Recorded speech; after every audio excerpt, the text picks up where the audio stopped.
tramita la solicitud de enmiendas constitucionales, culminó la etapa de comparecencias, este ciclo de comparecencias en la que se recibieron a diversos actores que formularon sus observaciones y aportes a la iniciativa. Como decíamos, amables televidentes, continuamos con más de nuestra asamblea, el informativo de la televisión legislativa del Ecuador. Lo hemos venido reiterando, la comisión ocasional que tramita el proyecto de enmiendas constitucionales culminó ya este proceso, este ciclo de comparecencias en la que se han recibido a diversos actores que han formulado sus observaciones respecto de esta iniciativa. A partir de esta jornada se ha iniciado con el análisis de cara a la construcción, a la elaboración del informe para el primer debate del proyecto. Nos acompaña ya la primera vicepresidenta de la Asamblea Nacional, la asambleísta Rosana Alvarado, a quien le damos la bienvenida a la televisión legislativa. Hola Belkis, un gusto estar con ustedes, amigos, amigas, buenas noches. Doctora, para iniciar con un breve balance de lo que ha sido esta primera etapa, estamos próximos ya a contar con este informe para primer debate. ¿Cuál es el balance que se hace del trabajo realizado? Así es, desde el 11 de noviembre más o menos, fecha en la que fue conformada esta comisión ocasional de enmiendas, porque no es una comisión permanente, sino es ocasional. Hemos recibido la visita en la comisión de diferentes personas o representantes de organizaciones e instituciones que tienen alguna preocupación o algo que puntualizar con respecto a las enmiendas. Por ejemplo, grupos de trabajadores sindicalistas, la asociación, el Parlamento Laboral Ecuatoriano, el Contralor General del Estado, el Secretario Nacional de Planificación. Hemos recibido también la visita del prefecto de Pichincha en su calidad de presidente de los gobiernos provinciales del país, y también pues algunos ciudadanos, abogados constitucionalistas que han querido exponer sus criterios con respecto al informe de la Corte Constitucional que dio luz verde al camino de las enmiendas constitucionales, para a partir de ahí nosotros poder continuar con un debate, Belkis, que va a ser durante todo el año. Este momento sacaremos del informe para primer debate, pero es importante señalar que el plazo que establece la misma Constitución es de 13 meses en los que sin duda continuará el debate dentro de la Asamblea y también fuera, ¿no? En las diferentes provincias, en los diferentes espacios en donde la ciudadanía quiere escuchar las enmiendas. Han escuchado valiosos aportes, ha habido coincidencias o posturas favorables, por así decirlo, en torno a temas, por ejemplo, lo que tiene que ver con las competencias de los gobiernos autónomos descentralizados, entre los varios temas que se tramitan. Sí, bueno, por ejemplo, sobre ese tema puntual, ¿no? ¿De qué se trata? Una de las enmiendas plantea que las consultas que puedan hacer los gobiernos autónomos descentralizados, ¿qué puede consultar el alcalde? ¿Qué puede consultar el prefecto? ¿Qué puede consultar la junta parroquial, el presidente de la junta? La consulta no puede ser más allá de lo que establece el régimen de competencias de la Constitución. Yo citaba como ejemplo, un alcalde o un presidente de la junta parroquial no tiene entre sus competencias la política internacional, la política de relaciones internacionales del Ecuador. Esa es de competencia exclusiva del presidente de la República. Entonces, un alcalde no podría elevar este tipo de consultas. Un presidente de junta parroquial, un prefecto, por más de interés que tenga en ese tema, no podría elevar la consulta porque no es parte del régimen de competencias. Entonces, cuando ya ponemos esos ejemplos mucho más cercanos a lo que puede suceder en la realidad, nos damos cuenta de que las enmiendas son necesarias, de que son importantes, que la misma Constitución sobre el tema de consulta popular no permite la consulta sobre cualquier cosa. Los tributos, por ejemplo, no pueden ser consultados, ¿verdad? Porque imaginémonos lo que sería tener impuestos dependiendo de si la gente los acepta o los rechaza en una consulta popular. No los tendríamos. No los tendríamos porque no es una medida popular. Y sin embargo, con los tributos, con los impuestos, estamos dando recursos para que en el presupuesto general del Estado pueda existir la inversión pública que tanta falta le hace al país. Entonces, aclarando sobre ese tema puntual, municipios, gobiernos parroquiales, gobiernos provinciales están de acuerdo con la enmienda, Vamos a continuar con esto todo el año sobre el mismo tema, uno de los más fuertes o los más polémicos, que es el de la reelección. Varios abogados constitucionalistas también fueron recibidos en la comisión. ¿Y qué fue lo que ellos plantearon desde el punto de vista de la doctrina? Es decir, ¿qué es lo que dicen los tratadistas, los estudiosos, los eruditos del derecho constitucional? La doctrina no reprocha la reelección y ni tampoco reprocha la prohibición de reelección. Entonces la salida por ese lado no es jurídica, No es jurídica, sino es una salida política. Depende de cuál sea la necesidad del pueblo en ese momento, de la adecuación de la Constitución a la realidad, las salidas políticas que se puedan dar aquí a partir de lo que se debate en la Asamblea Nacional. Entonces ha sido un debate en donde definitivamente hemos aprendido y tenemos, creo yo, más elementos, mayor posibilidad de analizar las enmiendas. Sin desmerecer los otros puntos que están planteados o los otros temas planteados en el proyecto de enmiendas, yo quería aterrizar precisamente en lo que tiene que ver con la reelección. Durante esta jornada surgió una propuesta que fue presentada por el integrante del partido Avanza, hablamos del asambleísta Byron Pacheco. Él plantea, por ejemplo, que la reelección sea por 2 periodos consecutivos, con excepción de los legisladores.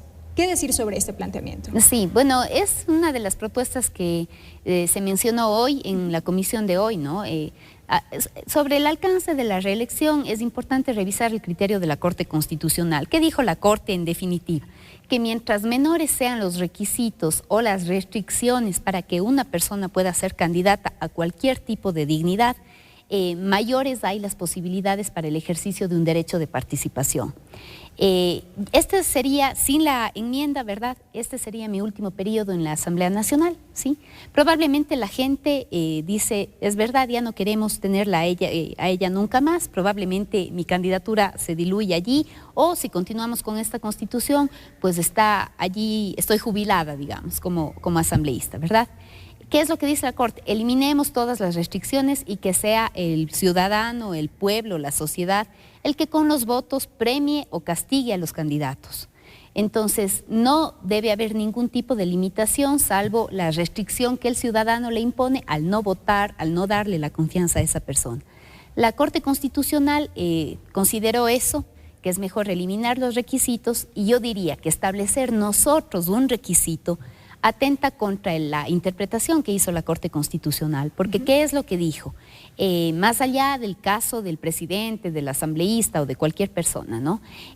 La reelección, al tener únicamente una posibilidad para ser reelegido, no le permite al gobierno, no le permite al funcionario hacer un trabajo que después le pueda exponer ante la ciudadanía a que ella sea la que le castiga o sea la que le ratifica la confianza. Pero más allá de eso, la doctrina, los antecedentes que diversos tratadistas del derecho mencionan, es cuál ha sido la naturaleza de la reelección, en qué momento se ha tenido que prohibir la reelección. Nunca nos imaginamos de que después de la caída de presidentes como Abdalá Bucaram, como Yamil Mawad o como Lucio Gutiérrez, nunca creíamos, así es, nunca creíamos que íbamos a pasar, a migrar a una democracia muchísimo más fuerte, más profunda, no solamente en el derecho que tenemos a escoger a nuestros gobernantes, sino la democracia de la vivencia de los derechos, del ejercicio pleno de los derechos. Y entonces así, poniendo ese ejemplo, la paradoja en un país que ha tumbado presidentes es que todos los presidentes tumbados, ¿sí? Yamil Mawad, Lucio Gutiérrez o Abdalá Bucaram podrían volver a postular y podrían volver a ser presidentes. El único presidente reelecto que ha sido Rafael Correa, él estaría jubilado de presentarse nuevamente. Entonces es una paradoja en el gobierno en donde más conquistas sociales, mayor justicia social, erradicación de la pobreza extrema, de la miseria, erradicación de la desnutrición infantil, del trabajo infantil, más equidad, mayor progresividad en los impuestos directos, mayor redistribución de la riqueza. Ese es el gobierno que está jubilado. Sin una enmienda, pues sencillamente este proceso pierde en la posibilidad de Rafael Correa a su más grande candidato para el 2017. Ahora bien, si bien se ha reiterado que la posibilidad de reelección, digámoslo así sin adjetivos, no garantiza que una persona se perenice en el poder, por así decirlo, también es cierto que hay voces que demandan de una consulta popular.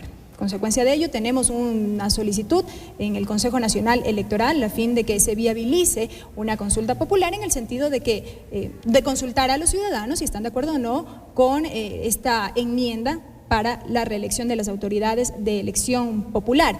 ¿Por qué no una consulta popular? Ya sabemos que la Corte Constitucional se pronunció al respecto, pero ¿por qué no? Bueno, la Corte Constitucional dijo cuál es el camino, ¿no? Una consulta solamente sería posible cuando se estén alterando la estructura, los elementos constitutivos del Estado, cuando esto signifique, cuando lo que se vaya a enmendar signifique un retroceso en los derechos, o cuando queramos modificar la forma de cambios en la Constitución, ¿verdad? La forma en la que se reforma la Constitución. Ahorita nosotros como legisladores, como Alianza País, ¿tenemos o no tenemos la posibilidad de continuar con este camino que ha sido fijado por la Corte Constitucional? Sí lo tenemos, Belkis, sí lo tenemos, y eso es importante recordar y reconocer. En algún momento, en el año 2011, fuimos a una consulta popular, naturalmente eran otros los temas consultados, pero había que recordar también cuáles eran las condiciones que en la Asamblea teníamos. Era imposible que nosotros llegáramos a tramitar una solicitud como la que fue hecha en la consulta porque no teníamos mayoría. Hoy la tenemos, pero además de eso queremos ser muy claros. De lo que se trata es de conseguir a través de una enmienda que la posibilidad de que Rafael Correa sea candidato sea discutida aquí mismo en el legislativo. Es una forma en la que también ejercemos las atribuciones que tenemos, y finalmente lo que yo insisto y siempre digo, ¿no? Para que Rafael Correa sea candidato es necesario una enmienda, pero para que Rafael Correa sea presidente son necesarios millones de votos. La enmienda no le hace a nadie una autoridad, a nadie. Ni siquiera el proceso electoral, hasta no conocer los resultados verificados, no eleva a autoridad o a gobernante a ninguna persona. El requisito en el ejercicio de un derecho político es la voluntad férrea de muchísimos ciudadanos, de millones de ciudadanos, de escoger en esa diversidad de candidatos que se pueden presentar, escoger a alguien en quien depositan nuevamente su confianza. Este camino lo puede hacer la Asamblea Nacional. Tenemos un año para que este debate continúe dándose. Hasta el final será aquí donde se puede resolver. Inclusive aquí seremos los que estemos siempre obligados a escuchar a un pueblo que se moviliza, que se agita, que pide algo, que susurra, que murmulla algo. Permítame insistir, y con esta pregunta cierro este tema. Sí. Más allá de los argumentos jurídicos expresados por la Corte Constitucional cuando definió la vía para el trámite de esta enmienda en particular, que es perfectamente válida, se insiste en que es necesario también escuchar a la gente, escuchar al pueblo, que es el pueblo el que tendría en todo caso que pronunciarse sobre este tema, que es parte de la democracia. Así es, yo estoy de acuerdo, pero esa no es, la democracia no es un buzón, Belkis. No es que es más democrático cuando más número de consultas existen o cuando hay un mayor número de elecciones. La democracia se vive con la plena vigencia de los derechos. Y cuidado, allí nos confundamos y vayamos a creer que el guardián, el que vigila la democracia es el banquero. Cuidado que creamos en esas democracias de feriados, en esas democracias que consiguieron a nivel constitucional una disposición para hacerle lo que yo digo siempre, el baby shower, la fiesta de advenimiento al feriado bancario. Cuidado, creamos en ilusiones, en inocencias del momento de convocar a una consulta cuando vienen desde esos sectores que gobernaron el país, Belkis, porque la bancocracia gobernó el país. El capital especulativo de los bancos gobernó, ponía a presidente, ponía ministros de finanzas, ponía ministros en diferentes gobiernos. No es muy sana la pretensión de una consulta, hay bastante confusión cuando viene desde esos sectores, porque son actores políticos. Y ahí caemos otra vez en la discusión de que se vuelve en un tema netamente político. Es un tema político, es un tema político. Yo ahora, este momento, aún los detractores del presidente Correa, los detractores de la figura de la reelección, el momento en que hacia el año 2017 tengamos una papeleta electoral y allí nuevamente conste la casilla para votar por el presidente Correa, pues bueno, podrán hacer un balance y decir frente a los otros candidatos, esta es una posibilidad que nos permite tener un país transformándose, un país sosteniéndose, un país en donde los grandes intereses nacionales pues son los que priman frente a las otras posibilidades. Así que eso de la consulta de la banca, de la consulta del banquero, cuidado nos dejemos de enamorar o seducir por cantos de sirena. Cada vez este pueblo es muchísimo más crítico, muchísimo más exigente, muchísimo más rebelde, cada vez más. y sabe ser sabio y sabe en qué momento va a tener que tomar las decisiones. Brevemente, y también para cerrar el tema de las enmiendas constitucionales, lo que tiene que ver con las competencias o las atribuciones de la Contraloría General del Estado. Este es un tema que también sin duda generó polémica, generó discusión. Se elimina el control de la gestión por parte de esta o de este organismo, las instituciones del Estado. El Contralor hizo un pronunciamiento en este sentido, contrario a propósito. Ustedes lo pudieron escuchar al interior de la comisión y allí también hay una posición que manejó Alianza País. Sí, son dos los artículos que están propuestos para enmendarse, que se relacionan con la Contraloría. El artículo 211 de la Constitución hace mención a que la Contraloría tiene que hacer vigilancia de la consecución de los objetivos de las instituciones. Ojo, de los objetivos de las instituciones. El 212 habla de una Contraloría no solamente de los recursos públicos, sino también de la gestión. 211 y 212 son artículos que merecen ser analizados de diferente manera. El 211, cuando habla de objetivos de las instituciones, yo me pregunto cuáles son los objetivos de la Asamblea Nacional. Eso no consta en ningún lado. Constan las atribuciones, ¿verdad? Consta un plan legislativo que pueden presentar los candidatos a legisladores, pero los objetivos en sí mismos de la Asamblea Nacional no constan en la ley, no constan en la Constitución, no están escritos en ninguna parte. ¿Cuáles son los objetivos de la función judicial? Tampoco constan en ningún lado, ni en el Código Orgánico de la Función Judicial, ni en la Constitución. La Constitución señala cuál es el ámbito de aplicación cuáles son las atribuciones de la función judicial, o el Código Orgánico cuál es el ámbito de aplicación de la ley, cuál es la facultad para administrar justicia, ¿verdad? Pero los objetivos no están. Entonces, esa parte es la que puede distorsionar el sentido de la Contraloría. Me parece que allí hace falta la enmienda. En el artículo 202, en cambio, profundizar, me parecieron importantes los valiosos, los criterios, los puntos de vista que mencionó el Contralor. Probablemente haya necesidad de especificar que el control del recurso público también supone el control sobre la gestión del servicio público. Tal vez allí el debate va a continuar y ese criterio del Contralor nosotros lo recibimos con agrado porque puntualizó una diferencia entre un artículo y el otro. Para este viernes estaría previsto ya aprobar el informe para primer debate. Así es. Este día viernes, hoy fue el debate ya al interior de la comisión. El día viernes aprobaríamos el informe y con eso la próxima semana el Pleno de la Asamblea debatiría el primer informe de enmiendas. ¿Lunes y martes tentativamente? Probablemente, sí. La presidenta tiene que hacer la convocatoria. Así es. Pasemos al siguiente tema, la propuesta de reformas al Código del Trabajo. Esta propuesta que fue presentada oficialmente por el presidente de la República, la titular de la legislatura, la presidenta Gabriela Rivadeneira, ya está en manos de la Comisión de los Derechos de los Trabajadores y allí también han surgido una serie de cuestionamientos por varios puntos en particular. Por ejemplo, se menciona que este cambio de los obreros que ya no pasen a estar regidos por el Código del Trabajo, sino por la Ley Orgánica de Servicio Público, restaría o mermaría en alguna medida sus derechos en torno a lo que tiene que ver, por ejemplo, con la sindicalización. Esto por plantear un tema. Sí, bueno, eso es parte del paquete de enmiendas.